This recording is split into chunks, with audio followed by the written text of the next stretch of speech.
To display your group number in a Blackboard Collaborate Ultra session, you need to add the group number image to your Blackboard Collaborate account with the following steps. First, inside of your e-learning course, download your group number.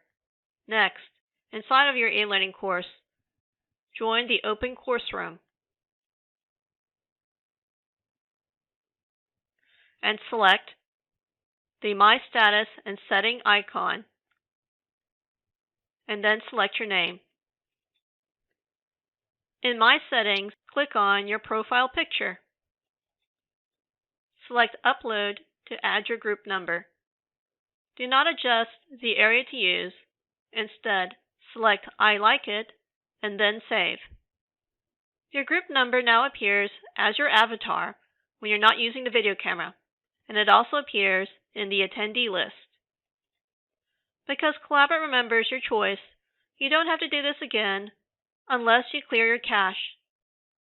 Note, if you join from a guest web link instead of from your course, you'll need to upload an image for each new session you join.